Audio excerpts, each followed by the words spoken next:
Thank you. Welcome, everybody. I've received apologies from Councillor McLean and Councillor Barnard, for whom Councillor Allen will be substituting. Are there any other apologies this evening? I've received apologies from Councillor Mackenzie Boyle. Thank you. The minutes of the previous meeting.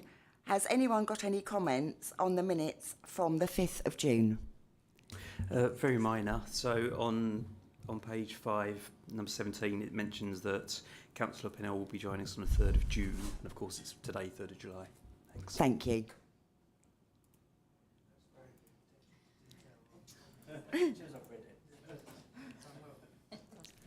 Are other commissioners happy to accept the amendment?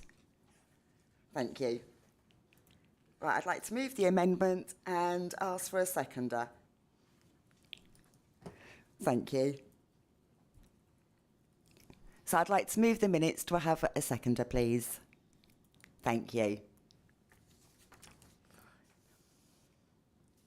The minutes have now been accepted. I would like to note that recommendations from ONS on the CPOR were all accepted at Cabinet on the 24th of June. I have also been informed commissioners will receive a short PowerPoint presentation ahead of the September meeting describing the changes of the format of the CPOR. We have received response from the DFE regarding the open letter that was sent at the beginning of June. This was published as a supplement for this meeting, and you also received this via email. Declarations of interest. Does anyone wish to declare an interest or note they're working under the party whip? Yes, Councillor Hafji. Adrian Hafji. Again, I'm not actually sure if it's an interest, but I'm on the Warfield Community Hub Steering Group. So when we get... Is Councillor Jeffries here today? Yes. Yeah, when Councillor Jeffries is here and we're doing sections, item 7, I'll refrain from discussing or asking about the Warfield Hub. Thank you. Are there any urgent items of business? Sorry, no, there are no urgent items of business. And have we received any requests under the public participation scheme? I'm not aware of any public participation requests, Chair. Thank you. So we're now going to move on to agenda item 6. This is the Cabinet Member portfolio update. I'd like to welcome the Cabinet Member for Environment, Community and Housing, Councillor Purnell, who has been invited to give an account of performance within the Corporate Performance Overview report related to their portfolio. Thank you, Chair, and thank you, Commission, for inviting me here today to present to you. I'll start with an overview of the Stronger Together Communities strategy. Just waiting for that slide.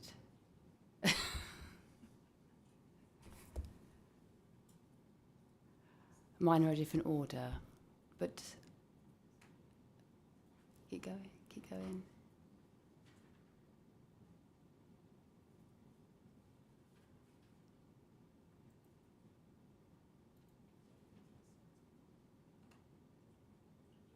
Oh. No, don't worry. Go back to the beginning. We can go from there. Youth justice and community safety. No problem at all. So, on the 25th of November last year, we held a white ribbon evening vigil in the Lexicon. It was an incredibly moving event. The lights were turned out on the Christmas tree as a mark of respect. We had the reading of the names of all of those who had lost their lives due to gender-based violence. This event was organised by Bracknell Forest Council alongside charities such as Berkshire Women's Aid and Kaleidoscopic UK. It was an opportunity not only to remember those who had lost their lives, but also to raise awareness of the campaign and the 16 days of activism to challenge violence against women and girls that followed. Also to pick out from this slide, is to talk about SAVE, the Serious Adult Violence and Exploitation Problem Solving Group. It's a group of partners who come together to resolve issues of serious violence or suspected exploitation against adults. And there is a similar group that works alongside this, that works for children. There were 8 complex cases resolved in 24 to 25. Also on here, you'll see about the newly developed child exploitation resources, which are aimed at businesses and those working in businesses where child exploitation is likely to be visible. So that's taxis, public transport, hotels, takeaways, and fast food deliveries. These resources give them specific signs to look out for, how to report their concerns should they have any, and it also provides them with free and up-to-date training. Moving on to antisocial behaviour, there were no case reviews that were appropriate, that were requested in 24 to 25, which means that antisocial behaviour cases have been managed successfully by our partners. Antisocial behaviour in the town centre, which of course has the highest footfall of the borough and millions of visitors every year. Incidents of antisocial behaviour were in fact down 164 incidents to 129 in 24-25, and this is down to a strong partnership between the Lexicon, the police and the community safety teams. Good. Don't get up. Thank you. Moving on to the Welfare Service and the Household Support Fund. This was Household Support Fund 6, which has been spent in full by Bracknell Forest Council. The support, the fund is a grant given to us by the Department for Work and Pensions, and we have to report how we spend this money, and that report has to be made public. Support was given to families eligible for free school meals during the school holidays. They were given vouchers. We also used the funding to support households that may not receive free school meals because they have children under school age, under 5, because the children are home educated, and some children that have education and healthcare plans as well were offered on the scheme. We've offered support to more than 400 pension-age households with the support for the costs of fuel and who did not qualify for the winter fuel payment last year.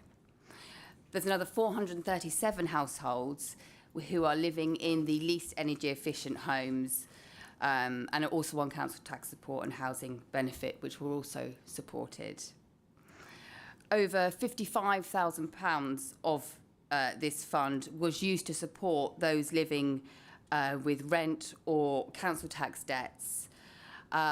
These residents had to work with Debt Advice Service, so providing sustainable options out of that life. Move on. Thank you. So housing.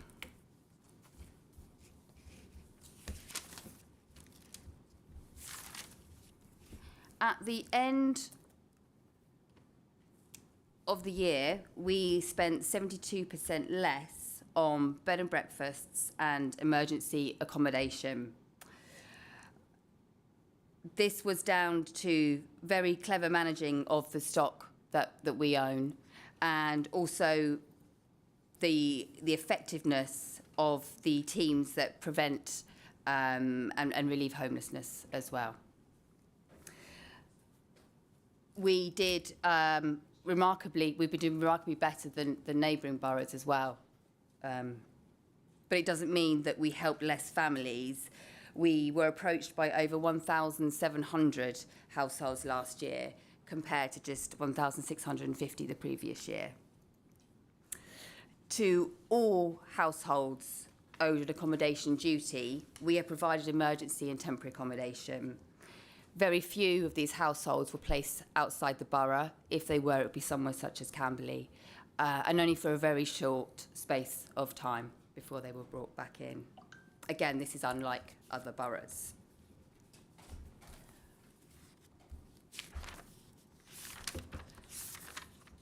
We provided discretionary accommodation for those sleeping rough over the winter, and we helped 17 people, and this was funded using an unused government grant. Emergency accommodation was provided to all rough sleepers in severe weather conditions. Funding from the Police and Crime Commissioner, received funding from the Police and Crime Commissioner to fund 2 bed spaces for rough sleepers for 3 years. And we've helped 3 individuals via a programme of support into permanent accommodation, with 9 others still in that programme. And this really is a huge success. These individuals have very complex needs, not just that there's not a roof over their heads. So it's only with thanks to the teams that have supported them that they are now in permanent accommodation. Under occupation of housing association homes is a big issue, especially when the larger properties are really needed for families that are struggling to cope with overcrowdedness. These under-occupied homes may be that the children have since left, and it's just 1 or 2 people living there. And we are working with those residents, encourage them and assisting them to move to a smaller property, a smaller home, and the benefits that will bring them. A lot of residents want to move and are eager to move to somewhere smaller, but they just need that additional help and that additional support, which is what's being provided. I'll then move on to the new housing policy, which went live in mid-May this year. Applicants have had to reapply, and these applications are being processed, and that is still ongoing. Of course, emergency applications have been processed and dealt with as a priority. This system will be fairer, especially because at the moment in Bracknell Forest, like nationwide, demand outweighs the available stock that we have, especially those wanting larger family homes. So the main changes and benefits of the new policy are that we are adopting the bedroom standard, which is formal guidance. That does mean that a number of applicants will now be eligible for 2-bedroom homes when perhaps they would have been before under the old policy eligible for 3-bedroom. But this does mean again that larger homes will be freed up for those most in need.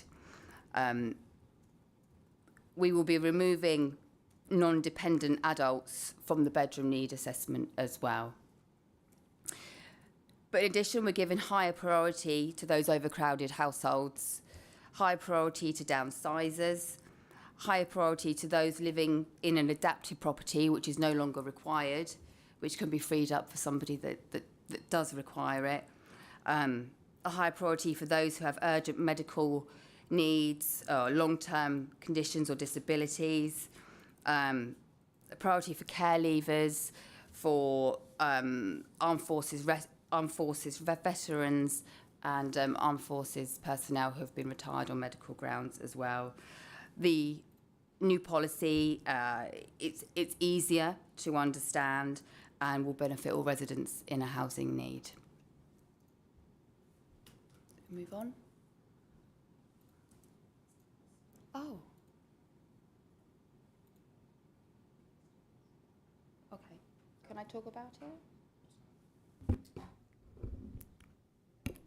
Is there anything more you'd like to add that isn't on a slide? Yeah. If I can Sure. talk about a couple of things that aren't Go for it. on the slides available.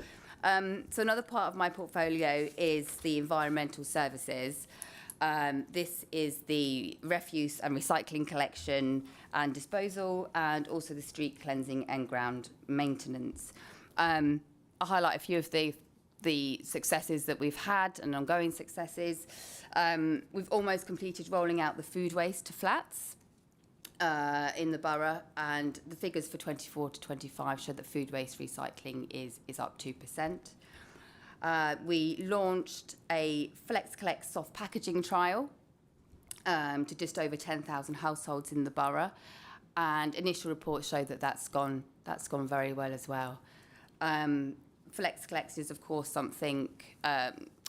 The collection of flexible plastics at the curbside is, of course, something that's in simpler recycling and will be mandatory to collect from 2027. We've also had the trial of the hydro-treated vegetable oil in our vehicles, and they show a decrease in carbon dioxide emissions from 2.9 kilograms to 1.2 kilograms per mile. Of course, excellent for the green agenda. All members should be aware of the Cabinet decision which was made last week with regards to simpler recycling and the decision for curbside collection of glass as well. I think that was all on there I was going to bring out. There was also wanted to talk about the community strategy. If I could just go back to that. There wasn't a slide, unfortunately, but this is our Stronger Together community strategy.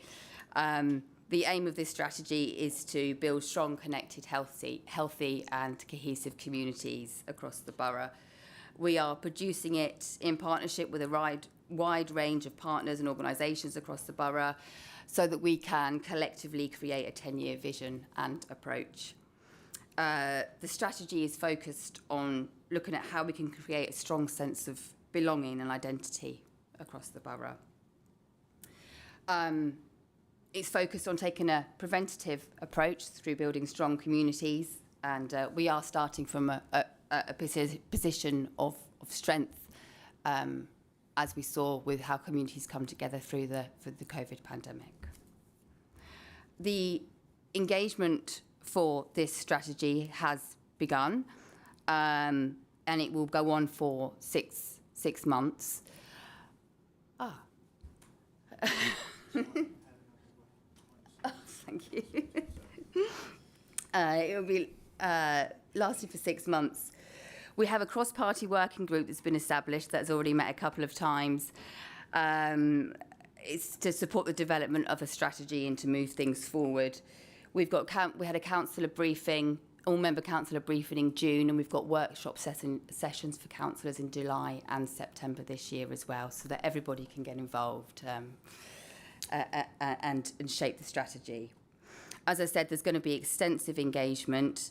We'll be piggybacking on events that are already taking place. So we attended Pride, and we had a stand there, and we had a lot of excellent engagement. We attended the South Hill Park Food and Music Festival, and likewise there, it was a high footfall. Armed Forces Day, spoke to veterans and got some engagement there as well, which was excellent. We're planning to be at the Summer of Fun events organised by the town and parish councils throughout the summer. And also have pop-up stands at high footfall locations such as train stations, shopping centres, so that we can catch a real variety of the community. The questions on this survey, which is live, and I want to encourage everyone to share with their wards when they do surgeries. Please get this survey out there. The questions from that survey are from the National Citizen Survey, and we can actually benchmark our results against other areas of the country as well. And the data from this engagement will be used as a baseline, so we can see where we are now, and then as we progress through the strategy, we can see how we are improving or where we need to do further work.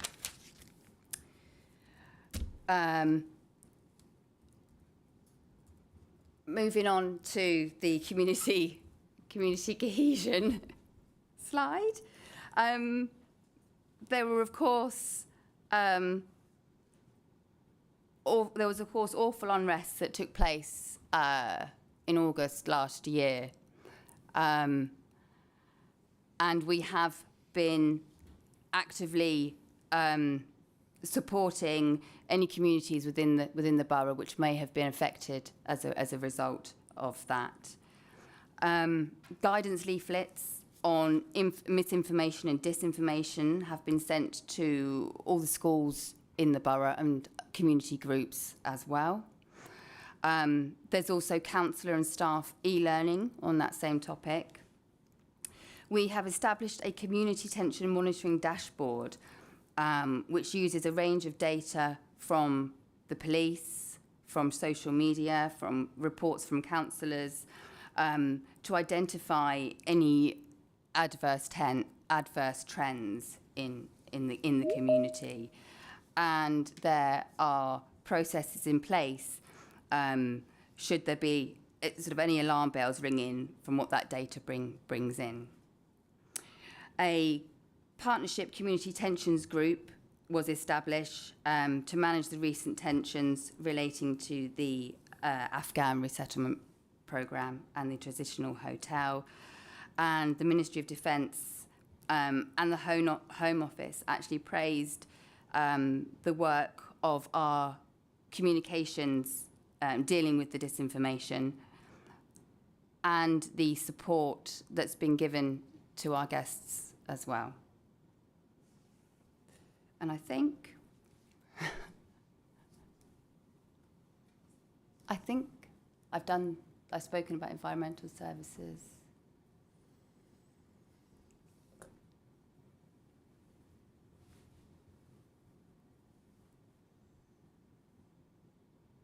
Done youth safety, done welfare. I think that's all. Any questions? Brilliant, thank you. Just to say that I'm now taking the chair. Thank you to Councillor Eggleston for stepping in while I got here.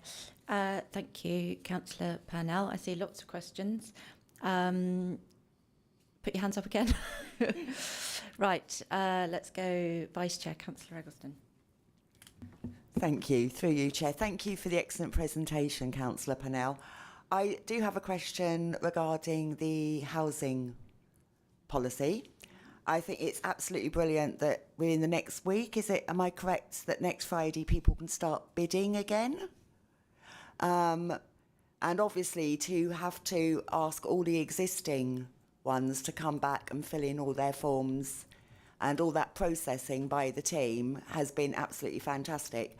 But my question is, are the ones who are with medical needs, are they going to be processed and ready to bid at the same time as those who have not got medical needs? Because I know their time of actually being assessed is going to take longer just through the nature of it. Thank you. Thank you for your question, Councillor Eggleston. The date of next Friday, I don't know where that has come from. It's on your own website under the Bracknell Forest My Choice. It's got, you can start bidding in 10 days. There's a countdown to that now on there. Okay, that must be relatively new because the information that I've received is that we don't yet know an exact date. We're hoping for within the next couple of weeks, but certainly the last I heard, there was no exact date for going live. But maybe things have changed in the last few hours and they've whizzed through a load of applications and that's going to happen. So fingers crossed, I hope it does, because I know a lot of people are keen to get bidding and get started.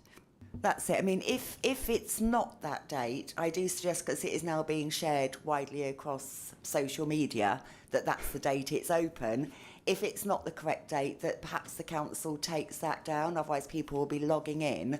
And a lot, because they haven't received their banding as yet, obviously we don't want anyone with medical needs or disabilities being disadvantaged if they haven't been processed in time to be able to bid with other people. Thank you. Yeah, thank you, Councillor. Absolutely. There will be no one will be disadvantaged as a result of this. Everybody should have had their medical needs put in and processed by the time the bidding opens. Thank you. Councillor Forster. Through you, Chair. Just on the housing policy, the scenarios you outlined, how much compulsion is there within the changes to the policies? So you're talking about, for instance, going from a 3-bedroom to a 2-bedroom. So in terms of compelling residents to do that, is that part of the policy? No, it's not. They're not being compelled to do it. That is the new policy. So if they have a non-dependent, then they will be removed from the bedroom assessment.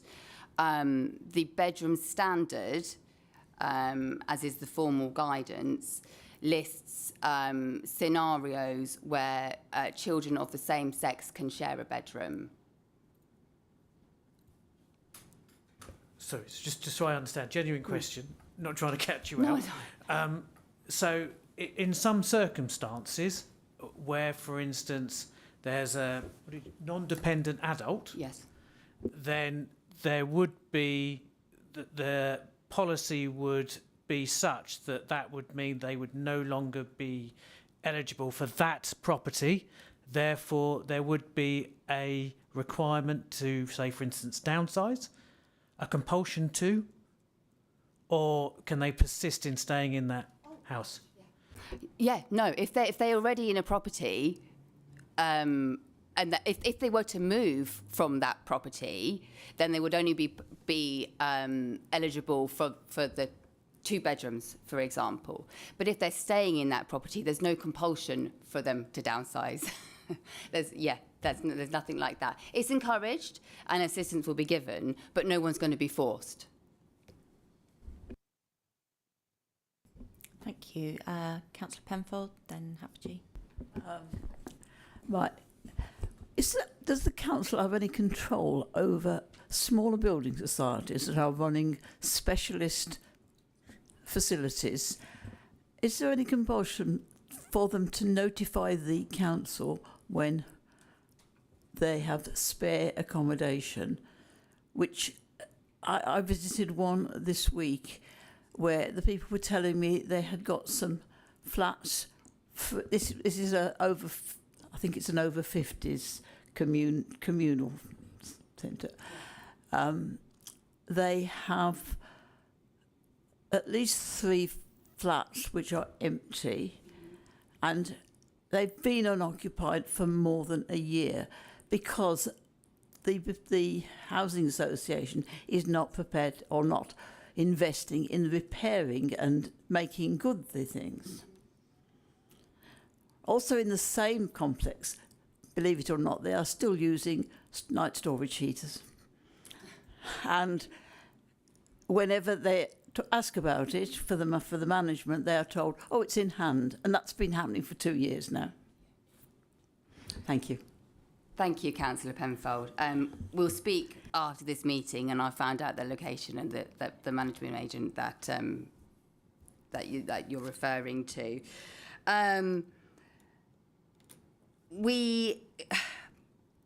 It's in the housing association's interest to fill these properties. We can put pressure on them, but we can't force them to do that. But as I say, the larger housing authorities are certainly turning around properties very quickly and getting them occupied. Thank you, Councillor Brunel.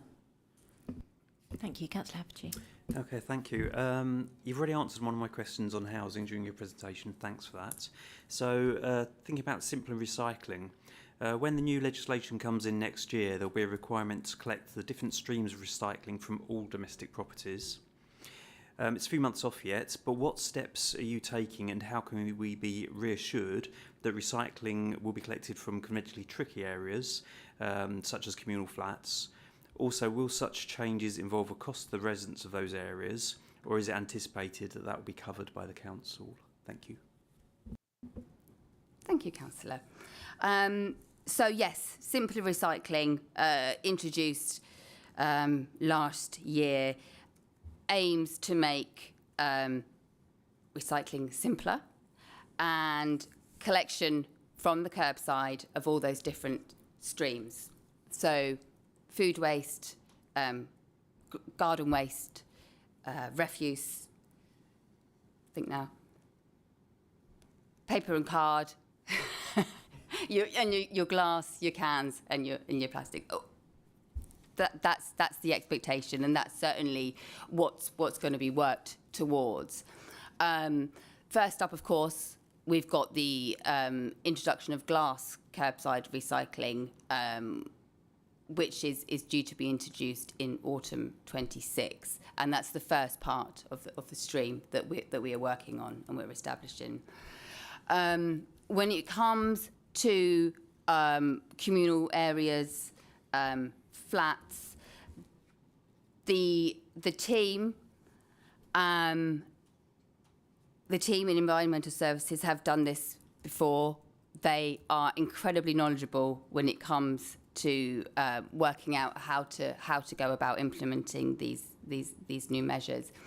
They also work closely with housing associations and managing agents to get the right fit for each individual block.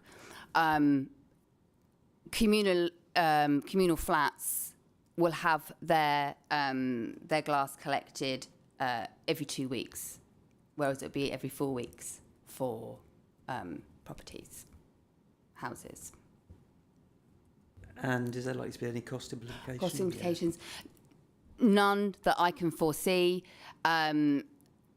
Managing agents are their own entity and could potentially pass costs on through service charges to their residents, but there's none that would come from the council. Thanks. Councillor Webb, you ready? Through you, Chair. My question is, when you're talking about downsizing to smaller properties, do we have enough stock to be able to do that? Good question. And yes, we do. We do. Otherwise, we wouldn't be attempting to do this. There are lots of over 55 sheltered accommodation available, bungalows across the borough that people can move into. Thank you.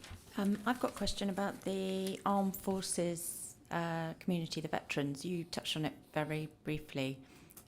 Do you mind going over that again? Give us a bit more detail about in terms of the housing.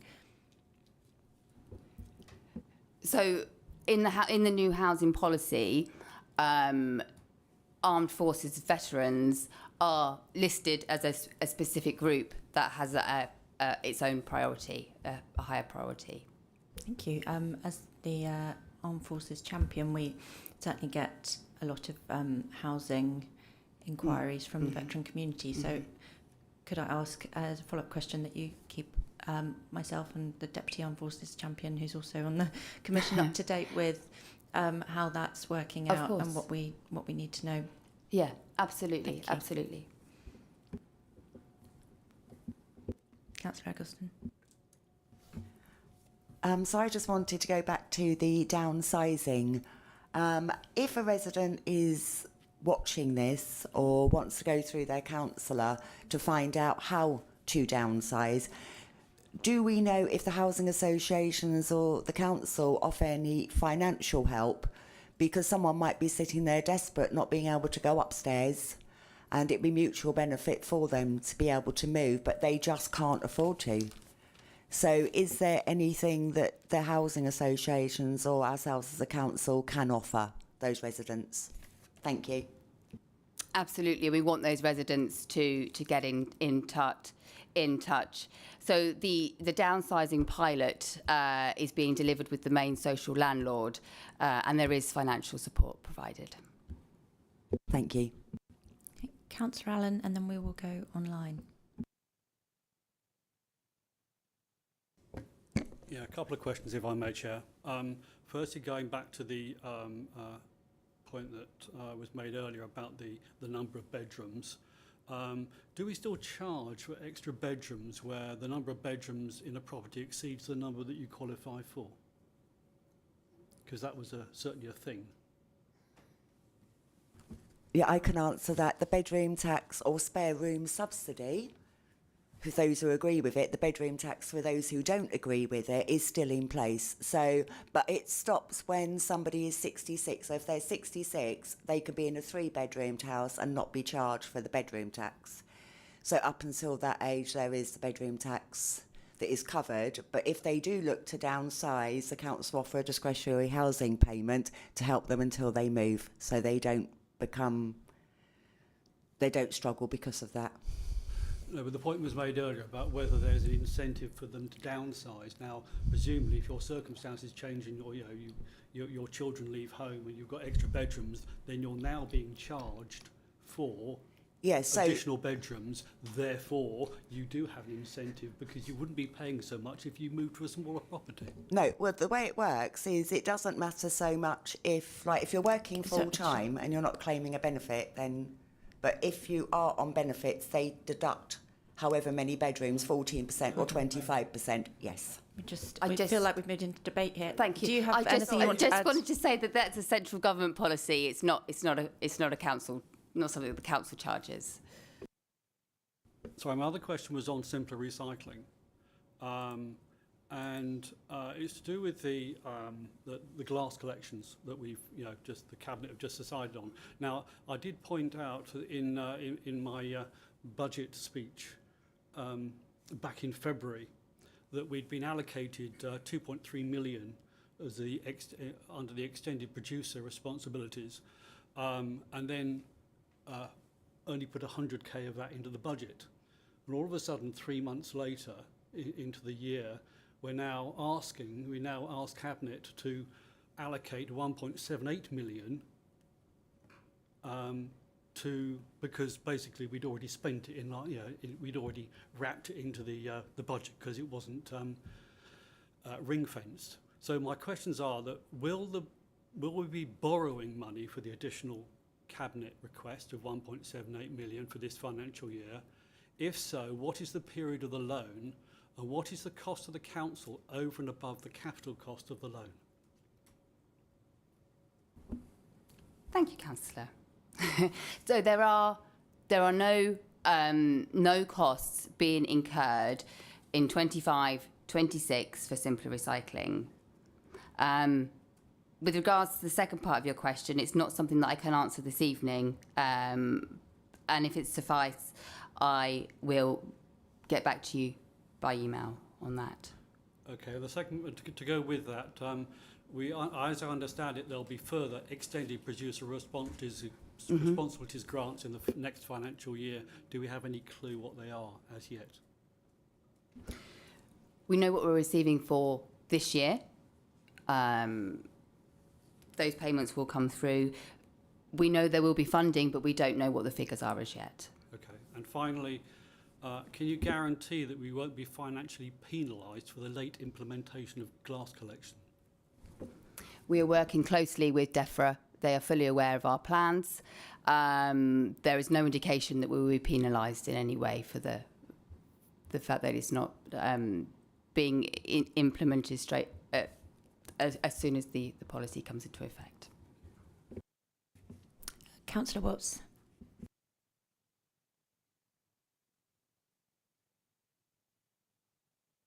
Councillor Watts online. Thank you, Chair.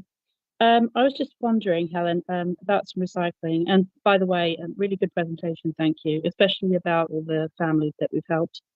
I was just wondering, I'm sure you're aware that the recycling rate fell last year. What is being done to increase recycling, please? Thank you, Councillor Watts. Simpler recycling itself should increase our recycling rate. We're always working with residents to support them with their recycling needs. And the latest figures from DEFRA show that the average recycling rate in England was 44%, and we recycled 55% that year and 54% the year before. We also, through RE3, we have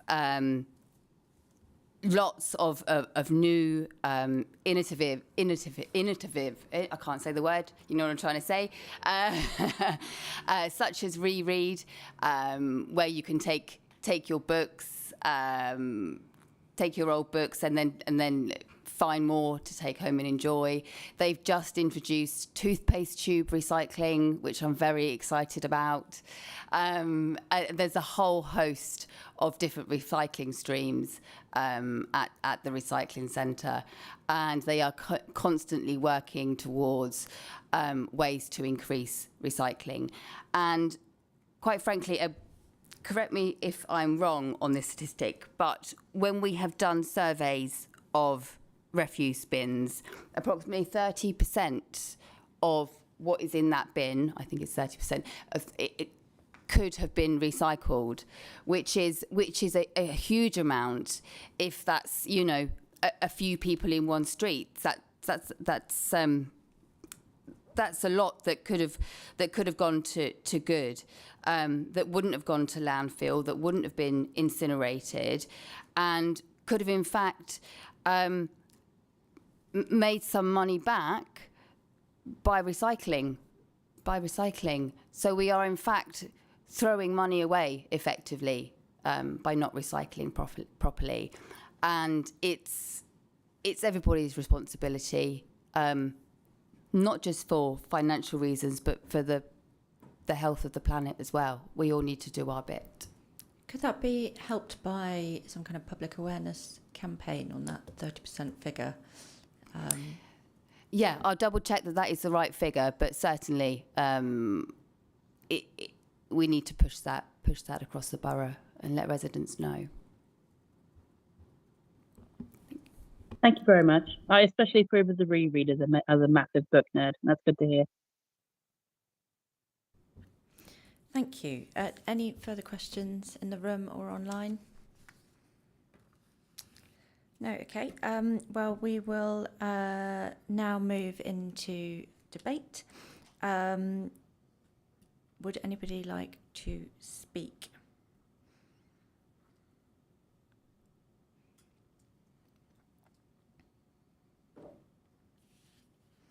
Well, I'm happy to move the recommendation at 2.1 of the report.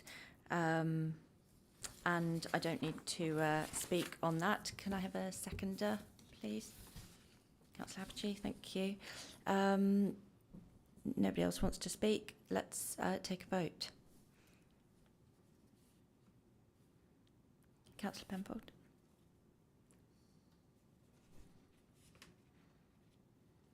Okay, I think that's passed unanimously.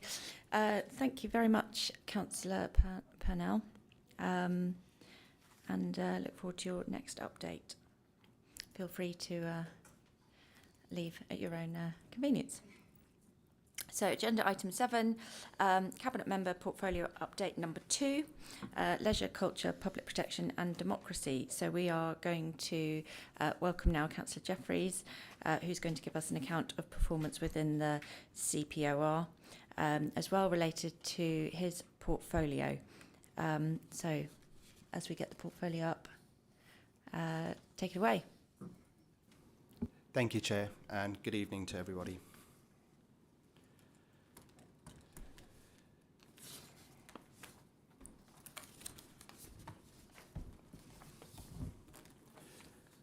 Slide 1 is up on screen, and this is a continuation from my last visit before this panel. I suppose right now where we are, I suppose the question I can ask the Chair and the committee is, do you need me to read word for word what's up on screen, or would you like me just to No, speak I think around? we'd rather you didn't, yeah. In your Thank own you. words, yeah. Thank you very much. So I suppose when it comes to the community hub, the Warfield Community Hub, most importantly around that, I suppose, is the dates, upcoming dates of the project. So very recently, on the 1st of July, the tender closed. And so now procurement,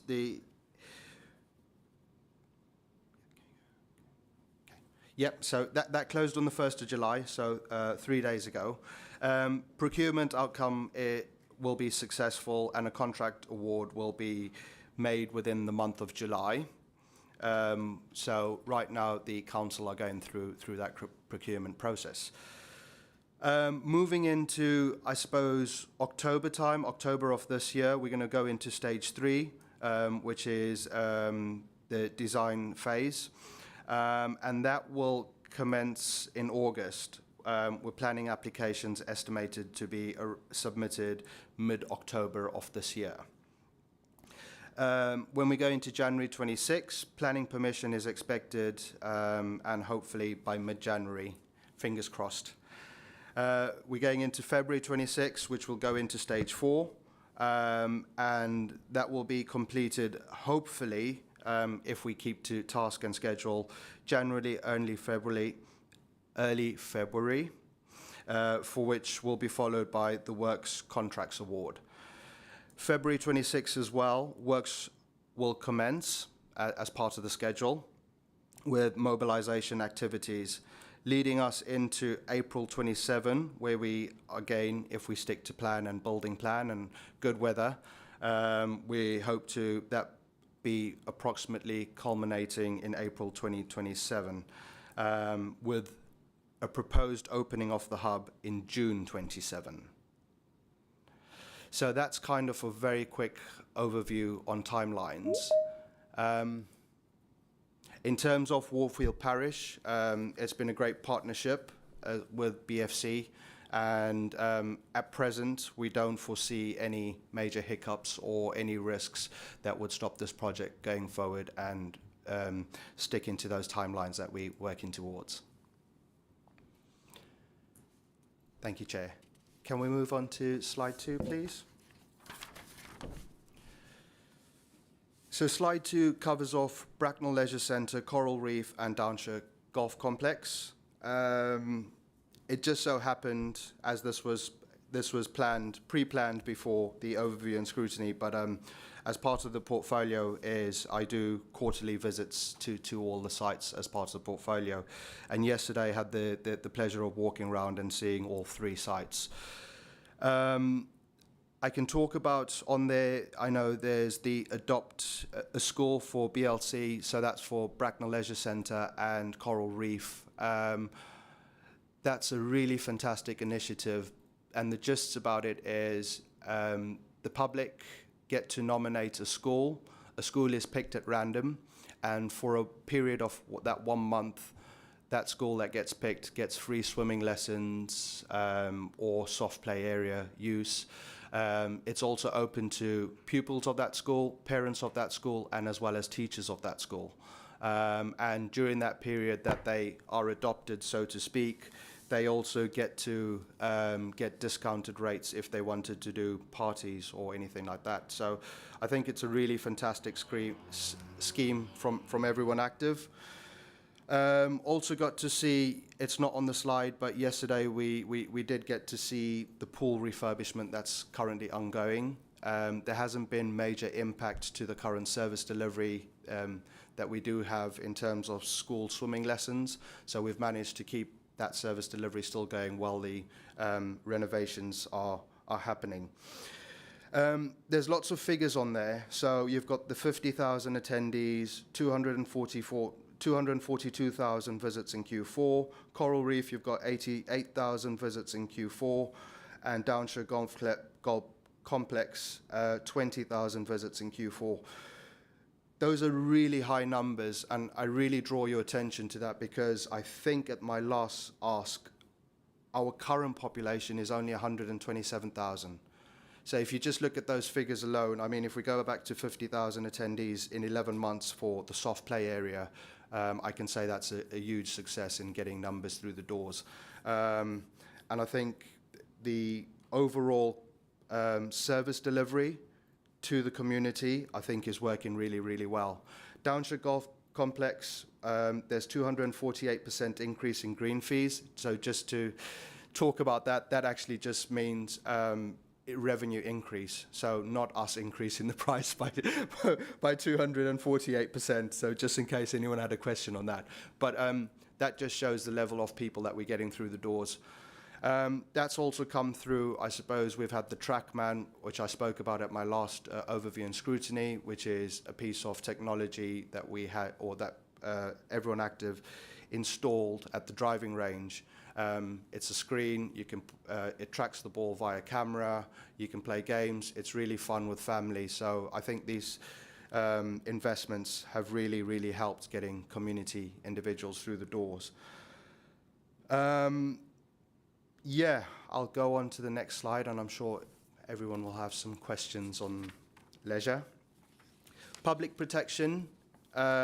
I haven't put much on that slide because, as you know, I did come before this panel not too long ago regarding the Public Protection Partnership. The peer review, as you know, I think when I came to you, that had just been completed. And in terms of us having a laser focus with the program, fly tipping is really one of our key services that we are, or misservice that individuals are doing, that we keep a focus on. Investigations we do make sure we do investigate all fly tipping incidents as well, which then gives us more data that we can then follow up. I can't say hand on heart that we are able to prosecute every single individual, Chair, but I can say we do a rather thorough service. And I know feedback as well under the PPP partnership was greater engagement with fellow residents and councillor inquiries, and I think we are working towards that, and I'm seeing some good positive feedback in that. I would also like to add, we really are, this year, chairmanship of the partnership has moved over to West Berks. Councillor John McCann is now the chair, and I am still vice chair for this financial year.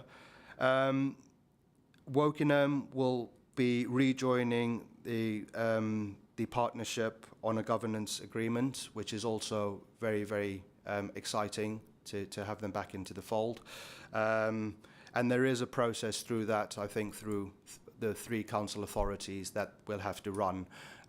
But we are aiming to wrap that up this end of the year. Thank you, Chair. Going to the next slide. Cemetery expansion. I also had a walk around at the cemetery and went and met the team. Jamie, who is our manager, has been there 17 years, runs a fantastic team. We've got a fantastic team at cemetery and crematorium, and I'd just like to use these opportunities just to say to them publicly, job well done. It really is amazing what they do for our residents. In terms of the expansion, I got to see that as well. It's going well, and I suppose the biggest thing around that is we are waiting for the archaeological dig, which will happen over the winter. And following that, fingers crossed, hopefully we don't find, I think from my last meeting, there was the word mentioned of treasures. So I personally would like us to find some treasures, but also, as you can imagine, that land, I think I also did mention this land was used for hundreds of years as hunting ground as well. And so we hope we don't find anything that will stop the progression of the expansion, and hopefully that dig will give us the green light to move forward. Also like to just say on record, it has been a tough point getting to this. I know there was, from the community, there was also, I suppose, unhappiness of losing the pit and putt, and it was not an easy decision to make. However, as part of the council and as part of the cabinet, we had to look at what's best for Bracknell Forest as a whole. And this expansion allows us to continue burials and offer new burials for Muslims for another quarter of a century, which I think is a fantastic achievement. And if you compare a quarter of a century of having that opportunity, not to bring the tone down, but it gives me an opportunity to be laid there Whereas if we didn't do anything with it and we didn't bring that expansion in, it really would have put us in a pickle, and we wouldn't have been able to continue to deliver a service for Bracknell residents. What that would have meant is residents then would have to go out to other boroughs. And if you've lived in Bracknell your whole life, and the thought of you being buried in another borough outside of Bracknell, I don't think is the right thing to do. And as well, implication-wise, monetary-wise, under statutes, we are responsible for maintaining the last burial for 75 years. So we'd be maintaining burial slots for 75 years with it effectively being closed. So that, again, wasn't good business for us as a council. So I think the expansion was a really good win in showing that, and showing the residents that we are making decisions for the community as a whole, and not just making little decisions based on pressures, should I say. Thank you, Chair. I will move on to the next slide. As part of the Emergency Planning Committee,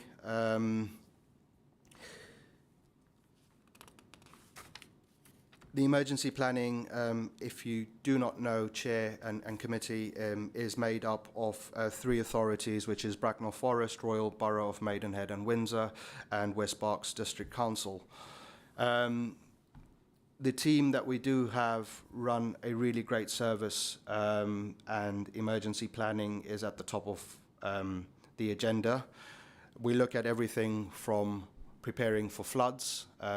Berkshire is known sometimes to have floods. We have the Thames that flows through us as well.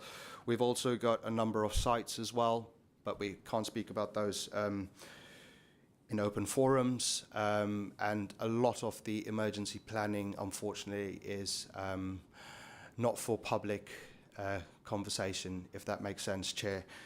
So in terms of engagement, we're excited. We've got a cyber exercise that's planned for the autumn, which will also be wider. So we'll keep you abreast as we get close to that. We did have an incident in June. We can talk about that.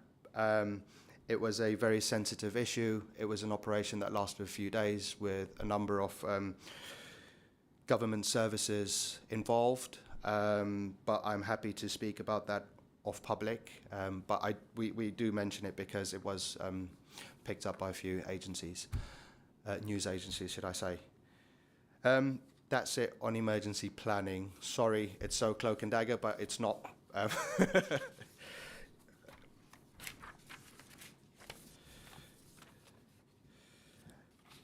The customer services and library transition, and I know there are a few questions around this topic, and there are, I believe, some questions around this. So I'm not sure, Chair, if I should go into the weeds with the questions at the end around the library services. Cover off what you think we should know, and then we can get into detail that you don't cover in the questions. Thank you, Chair. So there are through discussions and I suppose questions as well. There's been a few questions and 3 main areas of concern have arisen. So I'll speak to those 3, and hopefully that will kind of cover off some of the questions that my colleagues might have. So one of the points of feedback was around why have so many library branches been unstaffed at short notice in recent months? And to address that, over the recent months, we have needed to carry out several recruitments due to the staff turnover. On average, end-to-end recruitment takes about 13 weeks, Chair. But this can vary if we are looking for certain individuals, and you can imagine the challenges as well around that. So that does extend it. It also depends on individuals with their experience. On the good news with that is we've also managed to successfully recruit for 2 vacancies that we had. And I do have some figures around just where we are as the service, and around that same question as well, is measured this time on last year. Last year we were operating at about 96%. In the last 18 weeks, our data shows that we've been operating at about 91%. So I hope as a whole that kind of gives us some further clarity. I'd also like to just add another important point as well on the library staffing side of things. We did go through a restructure. It is a service that we are looking at as a whole. We've also amalgamated two services. We've brought those together. You've got customer services that have also been brought into that field. There was a lot of questions that having library staff, when members of the public walk in and ask questions. And so we had some idea on how we structure the service, but we've also been collecting all that data, and that's giving us a plan on how we move forward with the service. Another thing that I think is also important to mention during our restructuring is we made a commitment to our existing staff, and this isn't an excuse, and it also helps kind of shed light on the vacancies and recruitment-wise. The commitment we made to our existing staff was that, let's just say, for example, I'm working in the town centre library. There was not going to be new pressures and expectation for me now to on Monday go to town, Tuesday go to Warfield, Thursday go to, so we made that commitment to our existing staff and volunteers that their current roles and their current working locations were to remain as in place. And as you can imagine, with the restructuring where we've lost some positions, that has opened up vacancies on other libraries, and so that expectation of trying to move staff across the borough, we made that commitment that that wasn't going to happen, so we've taken that into account as well now in our recruitment of new individuals, and that's obviously added the additional pressures. Another point as well on the libraries was how many professional library staff does the library service currently have? And the answer to that is we currently have one member of staff who has formal librarian qualification. We have in the past had 2 or 3, but this has never been really essential for keeping the library service running. Requirements of the role in any service since it was restructured before this structure, there was one back in 2017. Some of the roles do have it as a desirable attribute, but we would not want to exclude candidates with years of experience within a library service if they came from out of borough as well, or volunteers as well. So we keep in trying to keep that open as possible. And then I know there's been some questions, and I suppose just on that one, the last bit as well, also, and this has come up to me as well, it has been mentioned to me, I know not by the committee, but I think it's also important to cover, is that with the current service running the libraries, there's no legal requirement to have a qualified librarian, and the fact that we do have one qualified librarian, I think, puts us in good standing. And another question that has arisen previously is what's been happening with the mobile service, the library mobile service. And with that one, so additional work has been required following the staff consultations. This identified that the roles carried out additional duties that we need to understand. And following on from a request from the executive as well, the home library service delivery is finding alternative methods to move into its second year post-restructure. The data that we've been gathering so far and specification requirements around the work has been completed, which is good. And we are now at the point of commissioning a service through alternative routes, and that's currently being drafted. Also, just to let you know that that's still part of, sorry, I got so many notes for myself here. So this is also going to be undertaken, and we are looking to do so through charitable organisations, and that will still be the key aspect of how we deliver that service going forward. But just to let you know, there are some complexities around the home library service as well, and the complexities range from individuals that are going into homes. We are also looking at what additional services we can add on to that. It's not, excuse me, Chair, and not to be brutally honest, but it's not just turning up at a door and delivering a book. There's a lot more behind that, and we are taking that very seriously. And so we are making sure that the service that we implement when we have brought it through will be robust. It will be an additional value add to our community and our residents, I think is what I'm trying to say. And I suppose another point that also came up is the merger of the libraries. I did touch on that a little bit, but I suppose as the new structure is in place, it's been running for a couple of months now. Bringing together all these services under a cohesive approach is still a work in progress.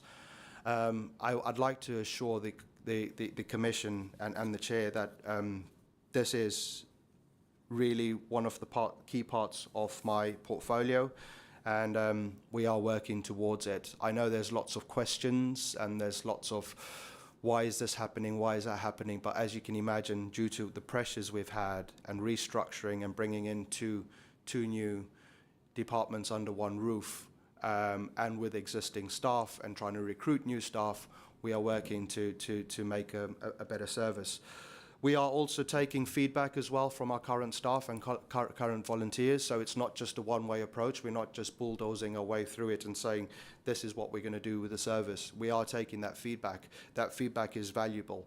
But when you've got 96% through something and then somebody says, oh, but have you thought of this? And then you look at it and you realize that actually that's really valid. And so we have to relook at this process. So we are making sure that when we get down to delivering a service, it's going to be a robust service that services the community. Just look at the slide. We are also part of this as well. The library services also rolls up into Elise who runs ICT.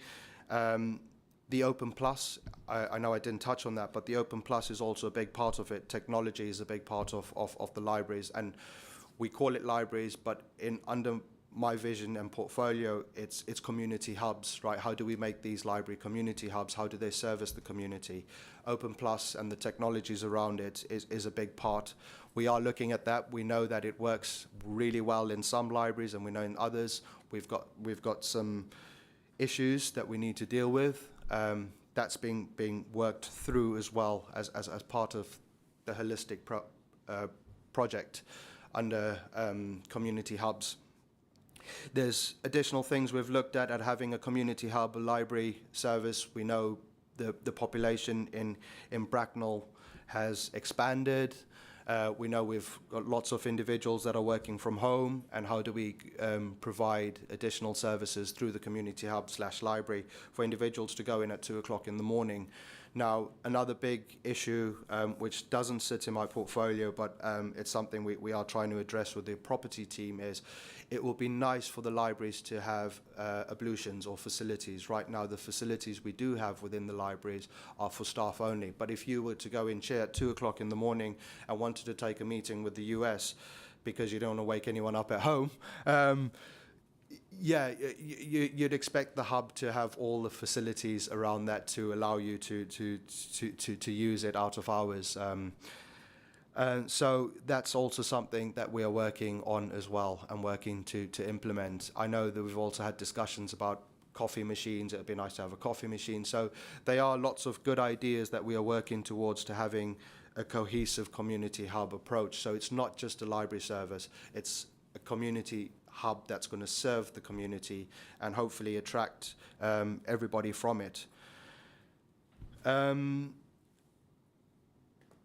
Just checking my notes to see if there's anything else I haven't covered as well that will be good to mention now. I'm sure you've given us a very extensive overview, so I think if if anything crops up that you wish you'd raised, then please do. But happy to go on to the next slide. Thank you, Chair. As you can tell, I really do have a lot going on, and it is exciting, and really enjoying it. Next slide is democratic services and registrations. This is really, again, it also ties into birth, deaths, and marriages. We run a really good service. I'd also like to mention on record Anne Moore. She did a fantastic job leading democratic services. She will be sorely missed, and wish her much happiness in her retirement. We have recently, it's not on the slide, but recently promoted an AD as well to fill that void full. Will be taking on that role, and also really great to have an internal promotion as well through that. And Phil's got some good ideas on how we take the service forward as well and keep it running. Democratic Services is also, as you know, has been busy. We had a by-election as recently as last week, and this is one of the things that Democratic Services run and undertake, and they do go into long hours. And yeah, they are superb at what they do. Democratic Services also has additional supporting functions. It's been working in the background a complaints procedure, and that was re-engineered is a really good word. So we looked at that, and we've now brought in a process that works well.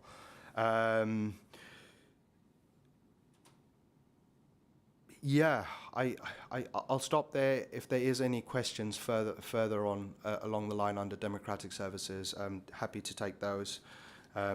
But yeah, it is one of those services that just operates like a swan behind the back. You just see this graceful swan. We all see the word democratic services and not understand the majority of stuff they do. They look after all of us, right, as councillors. Democratic Services is responsible for that. And they are a really good team. And as I said, birth, deaths and marriages also go through them. And yeah, I know we also have the mayor as well, Councillor Penfold as well, when she was our mayor. Under Democratic Services, we have the ceremonies as well. So it really is a good department that doesn't get the praise it needs. Thank you, Chair. I won't go too much into this. Legal services, obviously headed up by our borough solicitor in the room, Sanjay.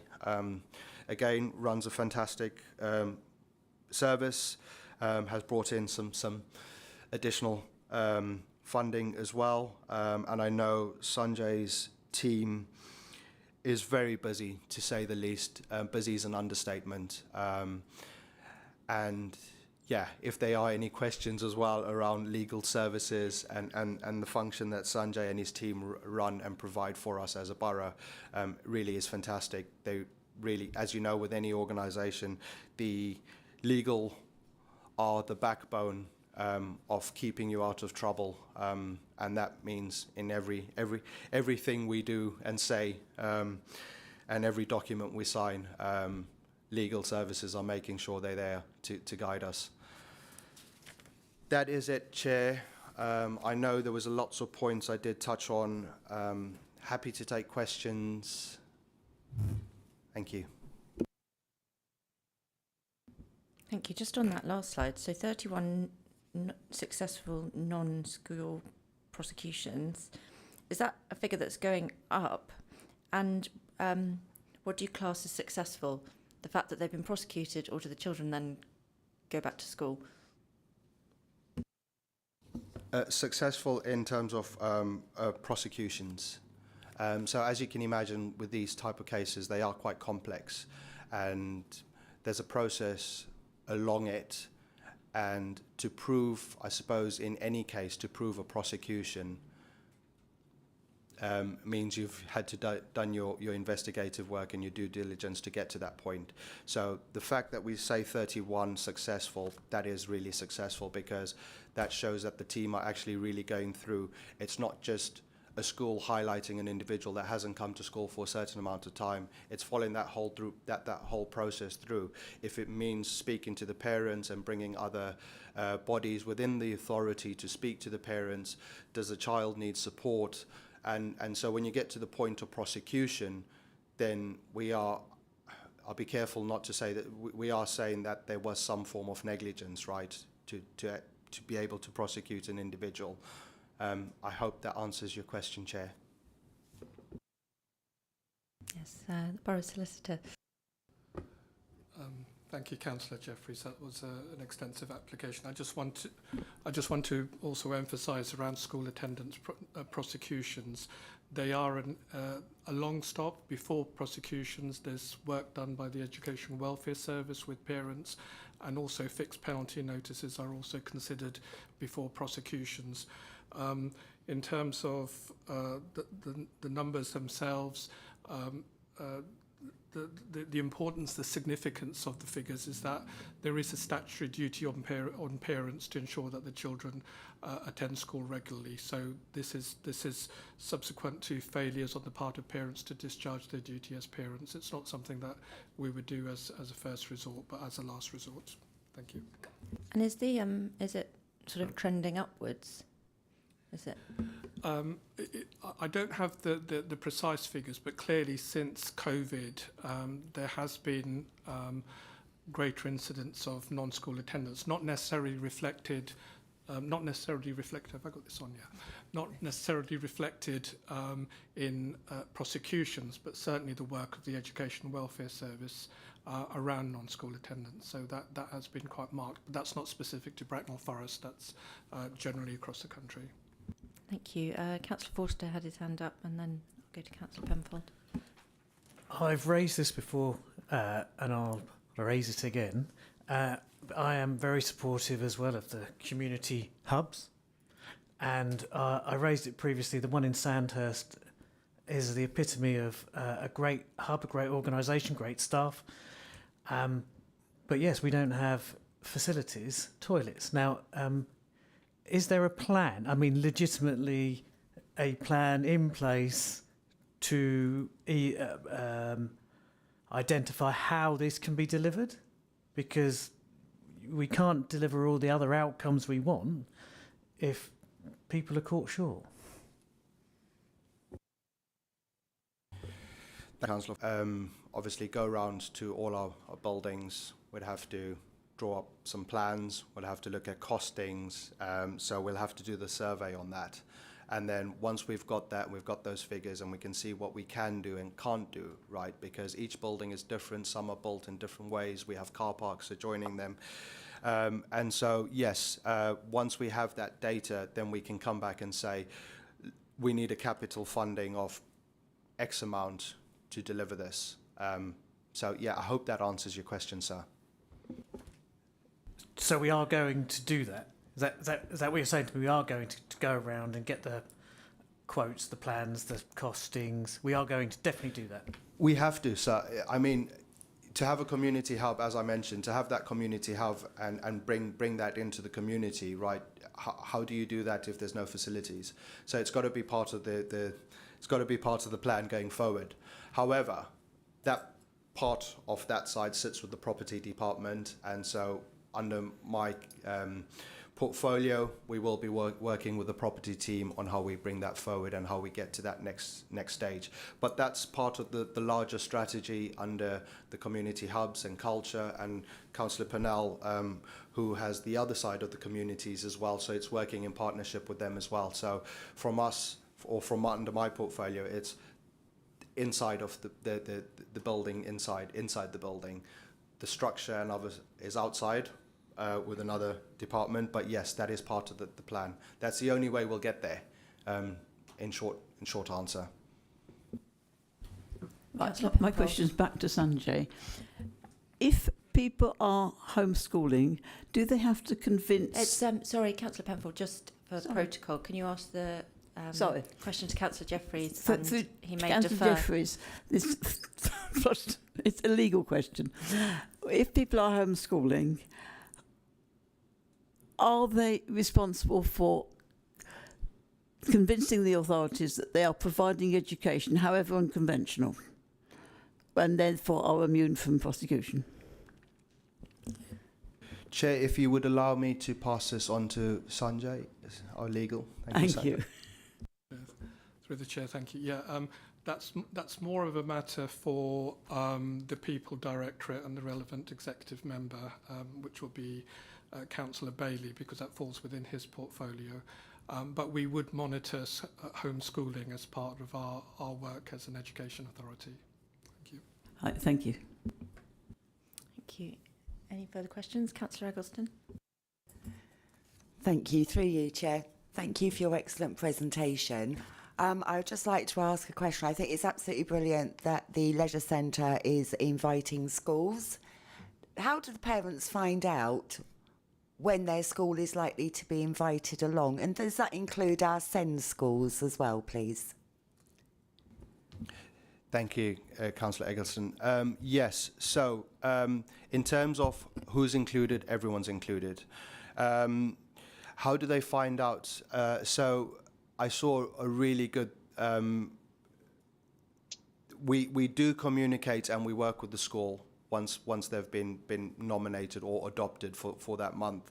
And for example, Wooden Hill, on the outside of the school, we placed a banner letting them know that they had been adopted for that month, and there was a QR code, and all they had to do was scan that QR code, and then through the school we give their pupils, teachers and parents a code as well that then they use and they can book those services. So when it comes to the actual school, yes, we do work with them and they do know that they are part of the scheme. Thank you. Can I just have a supplementary question to that? So if someone hasn't got a phone that they can scan a QR code, how else can they access the service so nobody is excluded? Yes, thank you. So with the code is also communicated throughout the school. And so if you didn't have a phone or you turned up, you could actually walk up to the Leisure Centre or Coral Reef. And if there was availability on the day, you could book it, or you could book it in person for a day later or a week later, whatever was convenient for you. So you can do it in person, you can do it on phone, you can do it via email as well. You can email everyone active, or for ease, you could scan the QR code. So we've made sure we've covered all bases for our residents to take advantage of it. And also for the SEND services as well, I didn't touch on it in my presentation, but the Coral Reef, when I was doing my walk around, had actually closed specifically to run a SEND session for children with needs. So the slides, and additional lifeguards as well, so you don't have the normal amount of lifeguards, you have additional lifeguards because of the session you're running, and that's another really good thing to speak about as well. Special sanitization, as you can imagine, we do the same with the soft play area, so before the kids come in as well, the whole place is deep cleaned, sanitized, they get their time, and then after that as well. So yes, I hope that answers your question, Councillor. Are the academies included in the sort of nomination process to well, do they have access to the same with the increasing number of academies in the borough? That's a good question, Chair, and I think the answer is yes. We haven't. I don't know. I haven't seen anything where we've excluded anyone, where we've set criteria, or everyone active have set criteria that you can't be included. What I have seen is nominate a school, so anyone can nominate a school, and then the school is picked at random.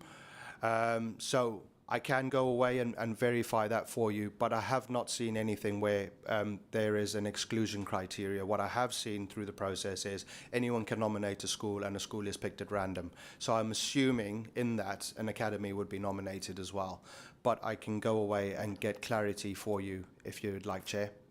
Thank you. Councillor Mackenzie Boyle. Thank you very much. Through you, Chair. Number one, could I thank Councillor Eggleston for taking my question about the schools and their booking service on specifically the SEND. And thank you, Councillor Jeffries, for putting our minds at rest that the SEND schools will be included. My last question, Chair, if you wouldn't mind. Councillor Jeffries, you've alluded to the internal promotion, which is really good for the successor for Anne Moore. Can we be told who it is?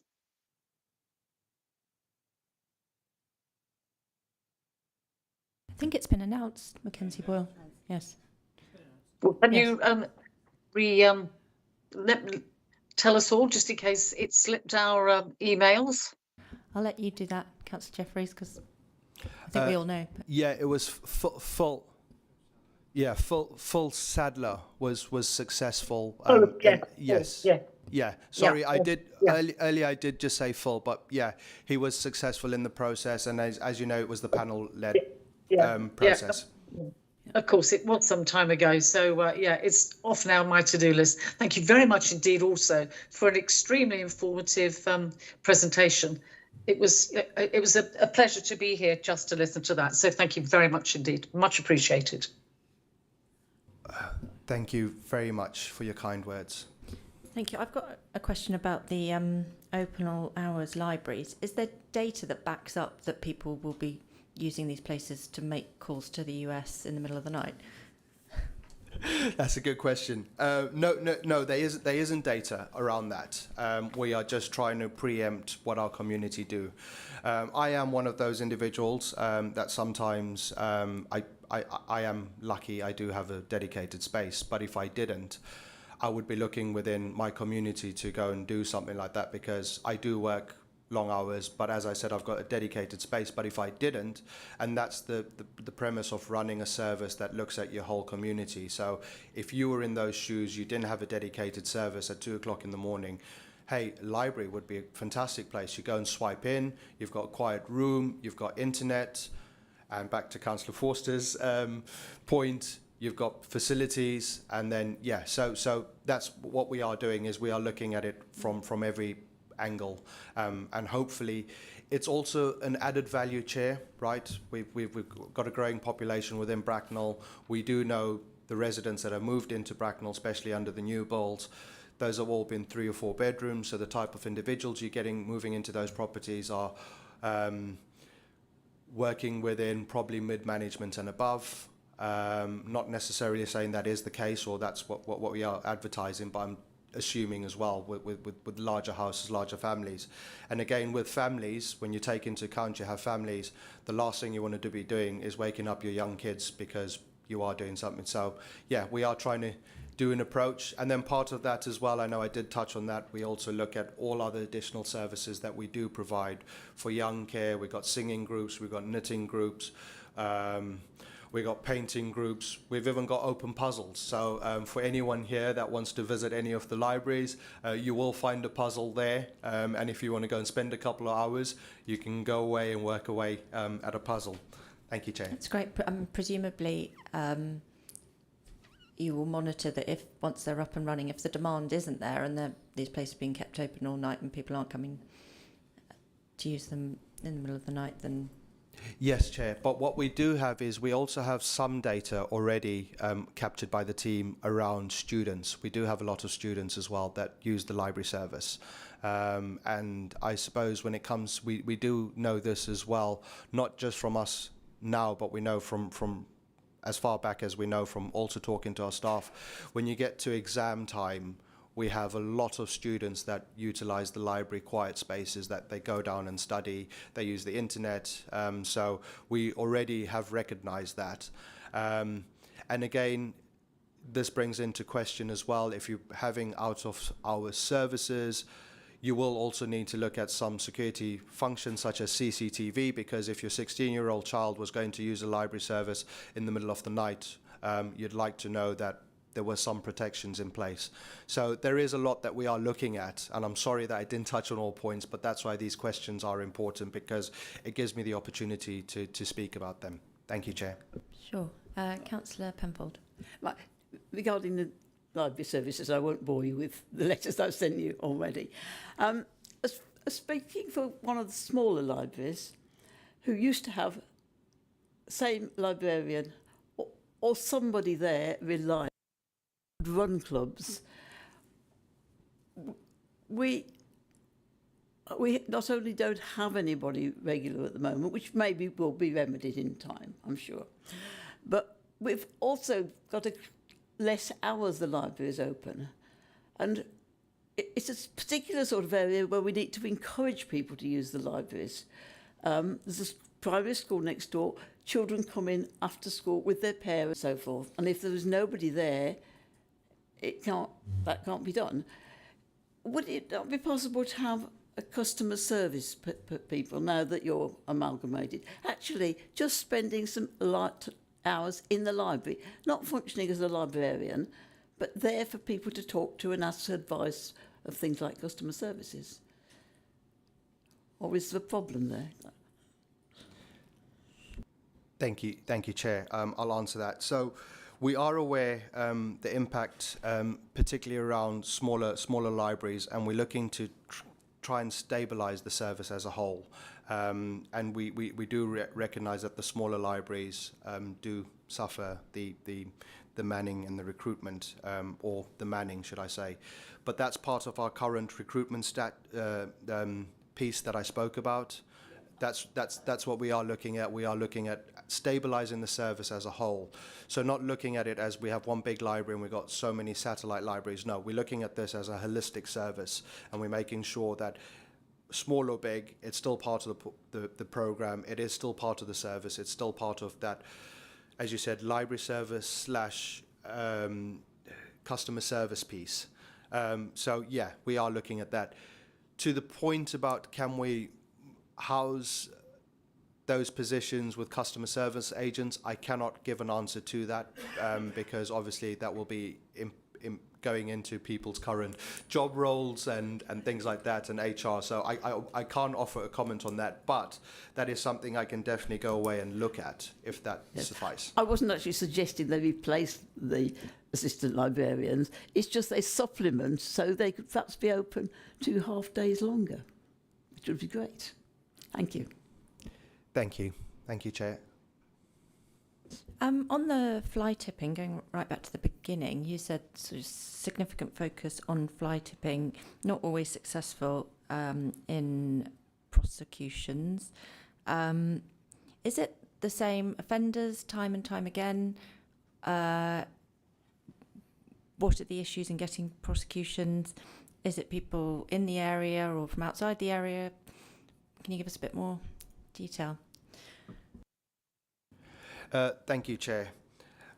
So I suppose to try and simplify it and then give more context around that is, for every fly tip, we start with an investigation, and that investigation is a search of evidence. So where we do come up with evidence, then we are able to follow that and then gather data around that. And in some instances, some individuals tout business as clearing and then just dumping it, but in that process we will find some form of evidence, and then we are able through our investigative team to follow that up and track down the rogue trader, so to speak, that has done that, and we can follow a prosecution through that. Unfortunately, in some instances where we do find no evidence, then those are the unfortunate instances that cost us money. It costs the residents money because we have to clear it up and we have to make sure we dispose of it correctly. And as you can imagine, when people do fly tipping, they're probably doing it for a reason that costs money on where they can do it. We also know businesses who do DIY on houses as well. They may come and renovate a property and then take away that rubble or material, and instead of disposing it properly because they need to pay for it under the right conditions, they fly tip it. And so in those cases where we have lack of evidence, unfortunately, it really is a pain and really something that hurts us, because it costs us to try and carry out an investigation, and it costs us to get rid of that material. In terms of repeat offenders, I'm going to take a punt on this and make a logical string there, in that if we did find evidence of an individual, we will follow through to prosecute that individual. So we are not in a position of allowing an individual to do it 3 or 4 times, or saying, hey, oh, by the way, naughty boy, you should, or girl, don't do this again. No, if we find evidence, we follow that through and prosecute. So the data doesn't really show repeat offenders, if that makes sense. Thank you, Chair. Councillor Eggleston. Thank you. It's just a follow-up to the fly tipping, really. I mean, so 9 times out of 10, if it's not on council land, it's on land that's owned by ABRI. So how often do you sort of meet with them to sort of like discuss how you could work together? Because if they're not, we've had in Bulbrook in particular, where one time they dumped on council land, and then when they realised, hold on, you know, someone was chasing them about that, so the next week they dumped across the road, which was ABRI. So what communication is done between the organisations, please? Thank you, Vice Chair. So, in short, we have regular communication with ABRI. Not me personally, but the team, the enforcement team. Then we have a dedicated enforcement officer, and we know they have collaboration with ABRI. What I can do for you is, if you want further detail on how those meetings, or when those meetings occur, or how many have occurred, we can certainly get that to you. But right now, I can reassure you that yes, we do communicate with ABRI on that from our enforcement team. Thank you. Okay, any further questions from anybody? No, okay, well, we can move into debate. Does anybody wish to speak or make a recommendation? No, okay. Well, I think we can thank Councillor Jeffries for your really extensive and thorough update and slides, and you're free to head home. Thank you, Chair, and thank you to fellow commissioners. It's been an absolute pleasure presenting my portfolio to you, and I look forward to my next presentation. Thank you. Have a good evening.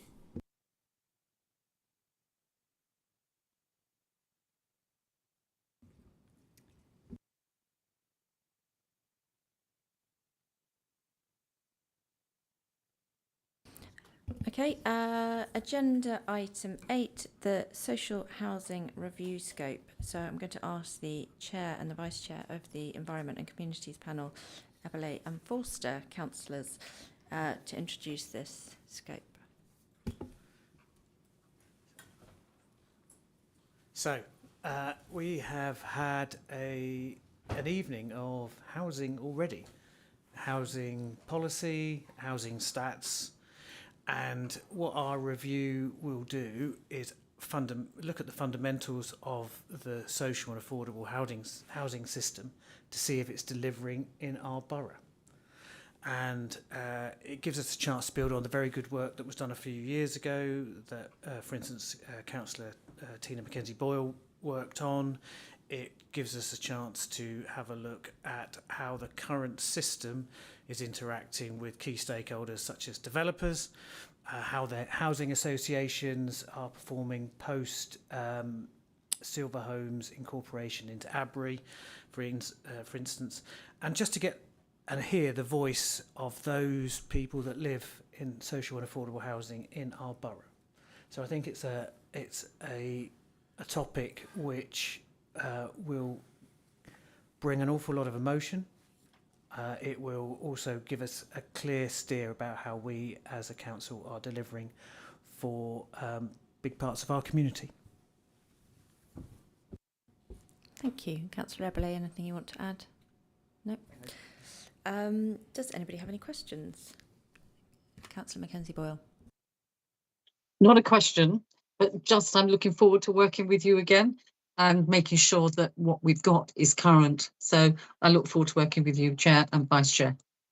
Okay, I will shortly ask if we will support this. So I think we'll take that as yes from you. Was that question, Councillor Allen?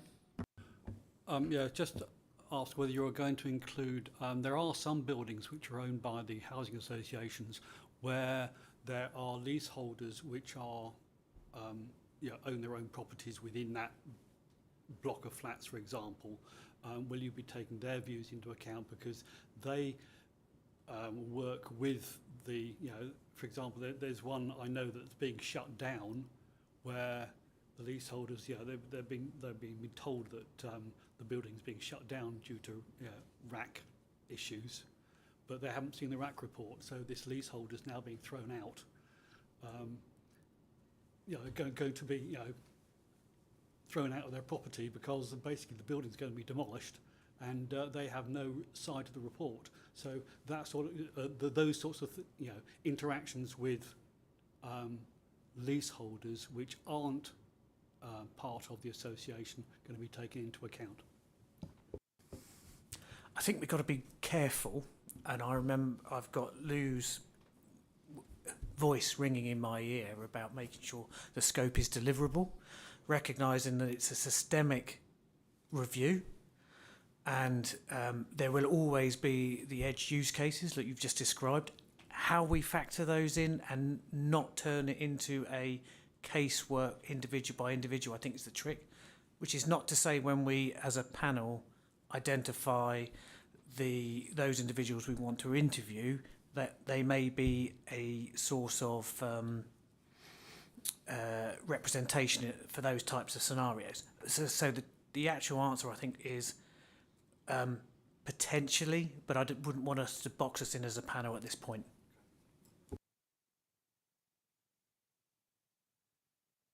Any further questions? Doesn't seem so. So we can move to debate by asking if anyone wishes to support this review or request any changes to it. I can say that I'm happy to support it. And I'm happy to, well, would you like to move your... I'd like to, Chair, I'd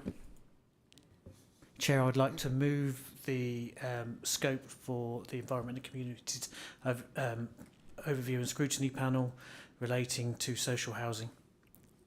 Thank you. And would somebody like to second it? Councillor Eberle. Thank you. Thank you. I'll support this motion. Any recommendations to the scope? No? Okay. Shall we take a vote? So that is unanimous. Good luck. Agenda item 9, the work programme updates. So we'll start with you, Councillor Eggleston.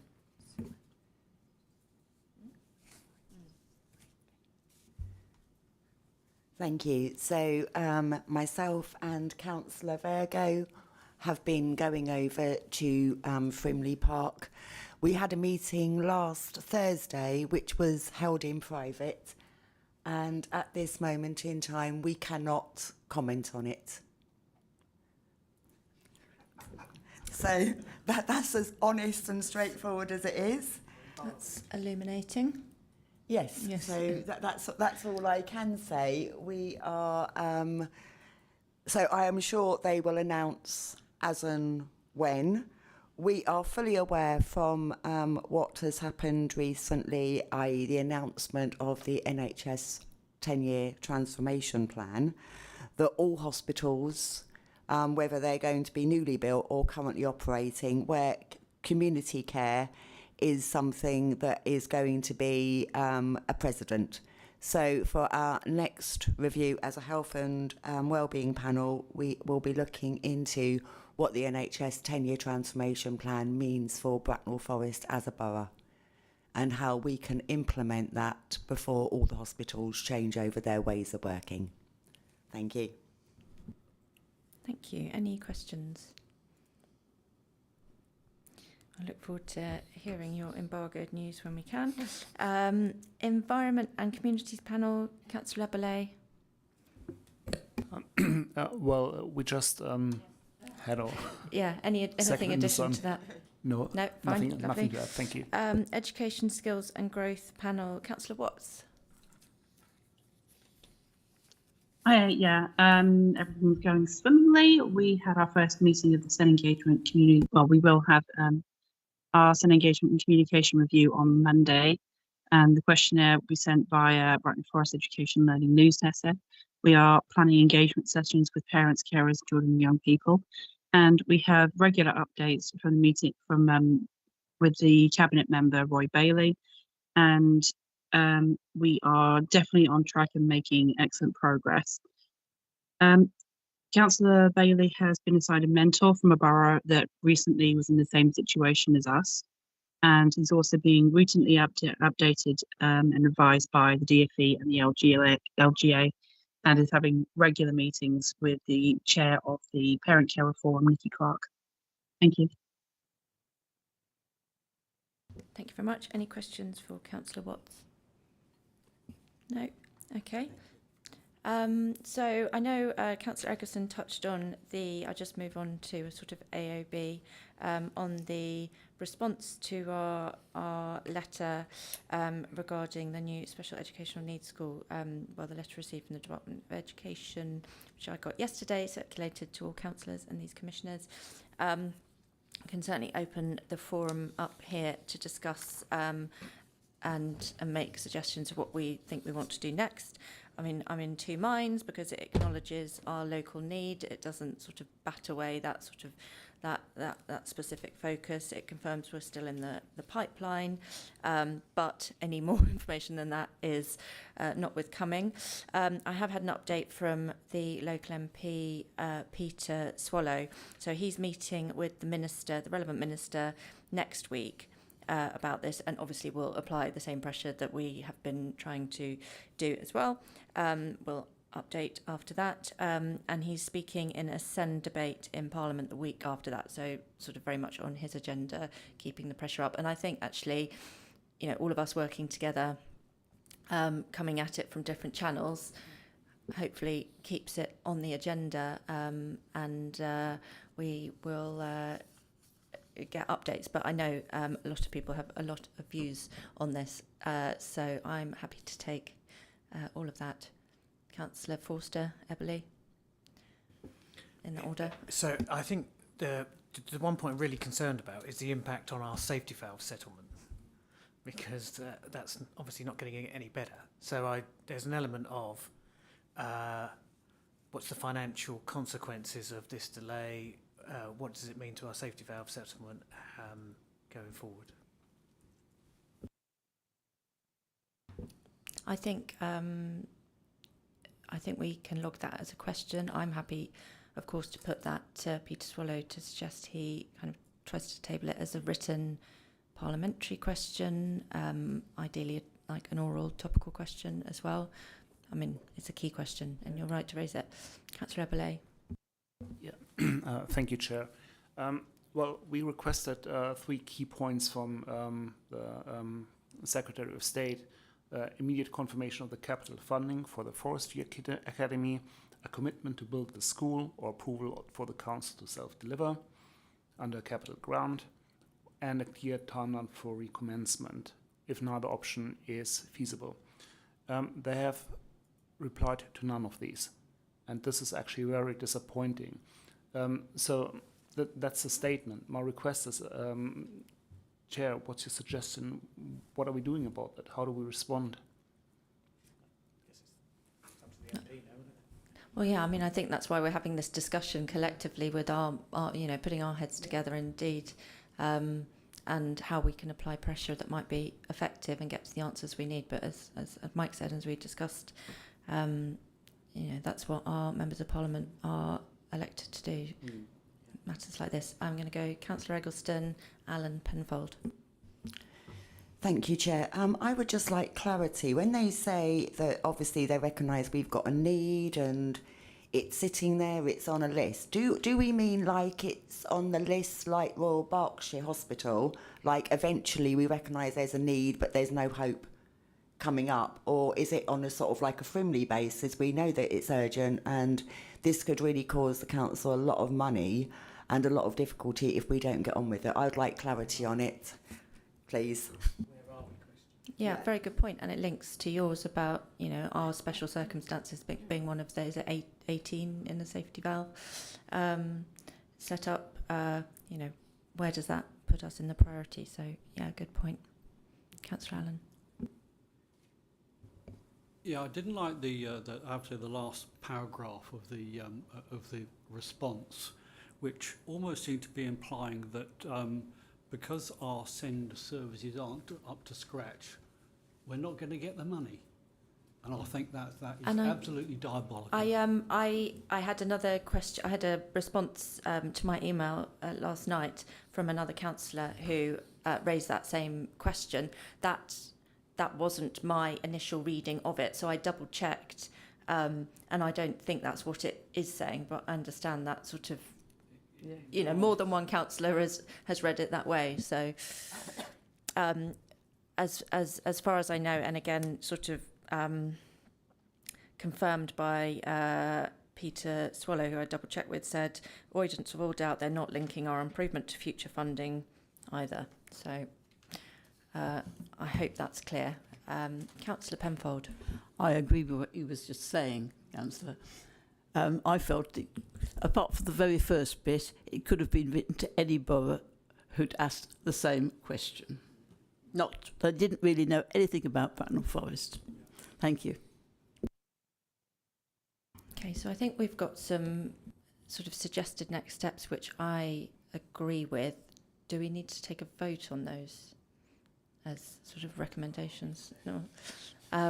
So the first one was in relation to the safety valve, the implications on that, the pressure and that adds, and my recommendation is that we take that to Peter, and I'm happy to raise that with him via sort of on the record, written, oral questions, and in the meetings that he is having with the Minister next week and in the debate. Councillor Eggleston's point was about where do we sit, and yeah, I like your analogy with Royal Berks versus Frimley. You know, what priority are we in this in the process, in the pipeline? I think we've clarified the point that you've raised, Councillor Allen, but as there are now 3 councillors in a few hours that have read it that same way, whether we need clarification in writing to that effect, we could ask for that. Anything else? Have I missed anything?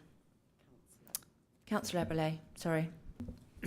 Yeah, I mean, fundamentally, can we just ask the questions again? Because I think that we should. It's actually quite rude not to even engage. So I think with I our would questions in the suggest first that place. Peter, sort of those specific 3 questions that we put in the letter, that we ask him to raise those with the Minister that he's meeting next week. He's got a one-to-one, so we expect clear answers on those 3 questions. So we as a still on. So we fundamentally ask Peter to get us clear answers on these questions. Yes. And depending on what he comes back with, we'll decide on the next steps. Yeah, that's fine. Thank you. I don't mean, I'm not a naturally pessimistic person, but I don't expect we're going to get a huge amount more information in a week. But let's see. I mean, it can't hurt. And I think by applying pressure and keeping the drumbeat going, then we're doing the very best we can to make sure we get this school built. Anything else? Did I miss anything else? No. Should we take a vote on those together? And then, is that correct process? Yes. No, I need so I'll move that, and can I have a seconder for those? Yes. I'll take whoever's closest. Forster. Thank you. Chair, for the clerk's benefit, can we just be clear about what those questions are?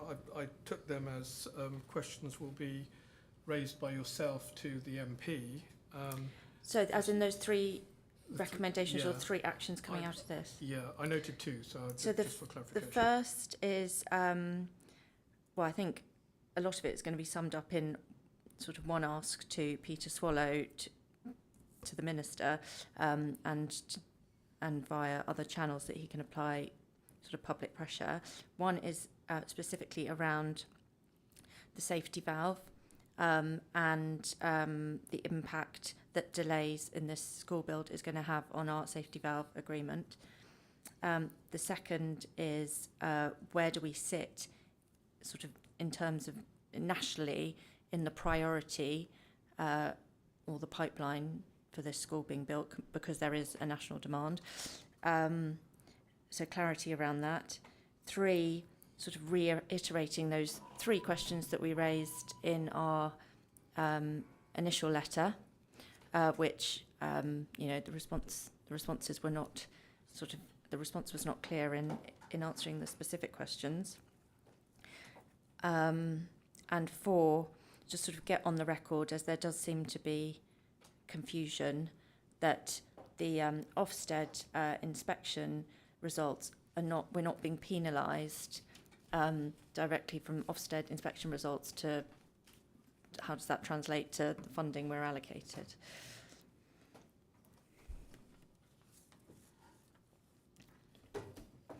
So we can parcel those up as... All to go to the MP?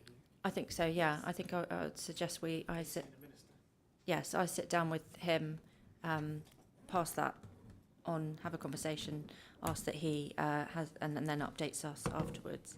Can we take a vote on that? And thank you, Councillor Eggleston, for stepping in, and